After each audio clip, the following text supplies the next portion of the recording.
আমাদেরকে আদেশ করেছেন। কে আদেশ করেছেন? রাসূলুল্লাহ সাল্লাল্লাহু আলাইহি ওয়াসাল্লাম। কি করতে আদেশ করেছেন? আন নাকরা আলাল জানাজাতে, জানাজার নামাজে পড়ার জন্য, বিফাতিহাতিল কিতাব, সূরা ফাতিহা পড়ার জন্য। বুখারীতে আসলো, তিরমিজিতে আসলো, আবু দাউদে, নাসাইতে, ইবনে মাজাহ সব হাদিসের কিতাবে আছে। এবারে আমি জিজ্ঞেস করতে চাই, যারা বিভিন্ন মাদ্রাসায় গিয়েছেন আর সূরা ফাতিহা পড়া লাগবে না ফতোয়া দিয়েছেন, একটা হাদিস বের করেন যেই হাদিসে আল্লাহর রাসূল সাল্লাল্লাহু আলাইহি ওয়াসাল্লাম বলেছেন জানাজার নামাজে সূরা ফাতিহা পড়া লাগবে না, অথবা আল্লাহর নবী পড়েন নাই, এরকম একটা সূরা, একটা হাদিস যদি দেখাতে পারো।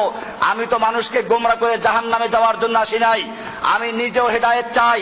যদি সহিহ হাদিস থাকে আমি আপনাদেরকে সাক্ষী রেখে বলি, আমি তওবা করে সেদিন থেকে এই ফতোয়াকে উদ্ধ করব।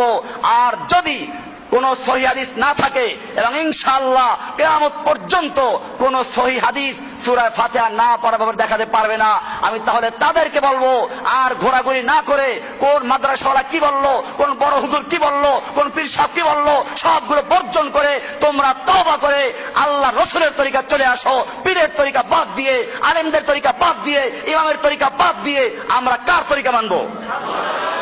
পরিষ্কার হয়ে গেল। জানাজার নামাজে সূরা ফাতিহার উপরে শিরোনাম দেওয়া আছে, অধ্যায়ের শিরোনাম বড় আকারে।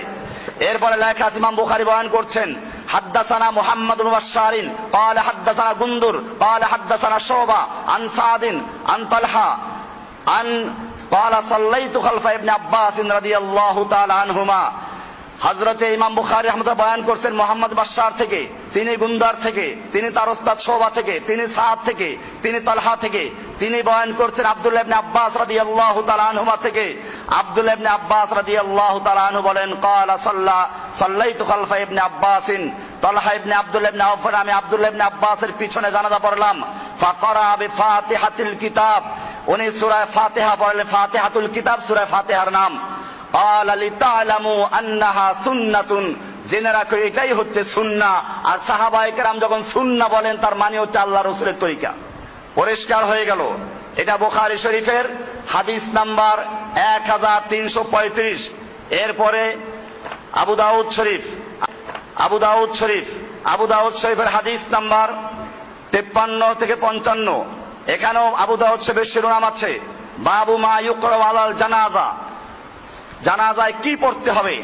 ইমাম আবু দাউদ রাহমাতুল্লাহ আলাইহি সে আছে তার একটা হাদিসের কিতাব, তিনি বয়ান করছেন হাদ্দাসানা মুহাম্মদ ইবনে কাসিরিন, তিনি বয়ান করেন যে আমি হাদিস শুনেছি আমার শিক্ষক মুহাম্মদ বিন কাসির থেকে, তিনি সুফিয়ান থেকে, তিনি সাদ ইবনে ইব্রাহিম থেকে, তিনি তালহা ইবনে আব্দুল্লাহ ইবনে ওয়াফ থেকে।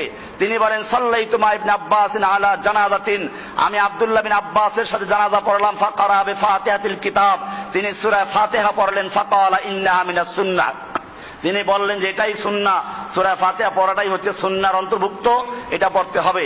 এমনি ভাবে সুনানে নাসাই শরীফ আর একটা হাদিসের কিতাব, সিয়াসত তার কিতাব, এই কিতাবের 1989 নাম্বার, 1990, 1991 এই তিনটা হাদিসে উল্লেখ করা হয়েছে সনদ সহ। বলতে গেলে অনেক সময় লাগবে, আমি তারপর বলছি।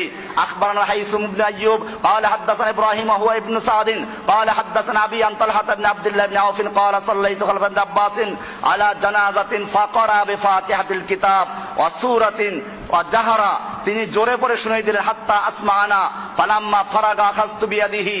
ইবনে আব্বাস যখন নামাজ পড়ে ফারেক হলেন তখন আমি তার হাত ধরলাম। ফাসালতুহু, তাকে জিজ্ঞেস করলাম। ফাকালা সুন্নাতুন ওয়া হাক্কুন, এটাই সুন্নাহ, এটাই হক। এরকম পরে আরেকটা হাদিস এখানেও একই রকম আছে, 91-90 অর্থাৎ 1990 1991 নম্বর হাদিস আবু দাউদের একই হাদিস বিভিন্ন সনদে বয়ান করা হয়েছে। এরপরে ইবনে মাজাহ সিয়াসত তার একটা কিতাব, এই কিতাবের 1495 1496 এখানেও একই হাদিসটা আছে। এখানে বলা আছে হাদ্দাসানা আহমদুল মানিইন قال حدثنا زيد بن حباب قال حدثنا ابراهيم بن عثمان عن الحكم عن مقسم عن ابن عباس رضي الله تعالى عنهما ان النبي صلى الله عليه وسلم قرأ على الجنازة بفاتحة الكتاب, যে আল্লাহর রাসূল সাল্লাল্লাহু আলাইহি ওয়াসাল্লাম জানাজার নামাজে সূরা ফাতিহা পড়েছেন। এখানে বলে জানাজার নবী নিজে সূরা ফাতিহা পড়েছেন।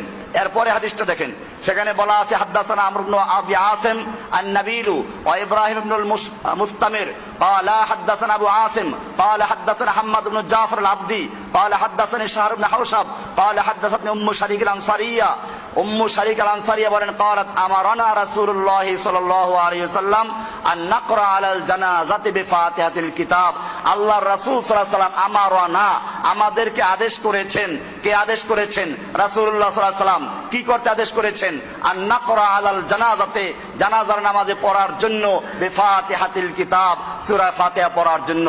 বুখারীতে আসলো, তিরমিজিতে আসলো, আবু দাউদে, নাসাইতে, ইবনে মাজাহ সব হাদিসের কিতাবে আছে। এবারে আমি জিজ্ঞেস করতে চাই, যারা বিভিন্ন মাদ্রাসায় গিয়েছেন আর সূরা ফাতিহা পড়া লাগবে না ফতোয়া দিয়েছেন, একটা হাদিস বের করেন যেই হাদিসে আল্লাহর রাসূল সাল্লাল্লাহু আলাইহি ওয়াসাল্লাম বলেছেন জানাজার নামাজে সূরা ফাতিহা পড়া লাগবে না, অথবা আল্লাহর নবী পড়েন নাই, এরকম একটা সূরা একটা হাদিস যদি দেখাতে পারো। আমি তো মানুষকে গোমরা করে জাহান্নামে যাওয়ার জন্য আসি নাই, আমি নিজেও হেদায়েত চাই। যদি সহিহ হাদিস থাকে আমি আপনাদেরকে সাক্ষী রেখে বলি, আমি তওবা করে সেদিন থেকে ফতোয়াকে উদ্ধ করব। আর যদি কোন সহিহ হাদিস না থাকে এবং ইনশাআল্লাহ কিয়ামত পর্যন্ত কোন সহিহ হাদিস সূরা ফাতিহা না পড়ার ব্যাপারে দেখাতে পারবে না, আমি তাহলে তাদেরকে বলবো আর ঘোরাঘুরি না করে কোন মাদ্রাসাওয়ালা কি বললো, কোন বড় হুজুর কি বললো, কোন পীর সাহেব কি বললো, সবগুলো বর্জন করে তোমরা তওবা করে আল্লাহ রসুলের তরিকা চলে আসো। পীরের তরিকা বাদ দিয়ে, আলেমদের তরিকা বাদ দিয়ে, ইমামের তরিকা বাদ দিয়ে আমরা কার তরিকা মানবো? পরিষ্কার হয়ে গেল।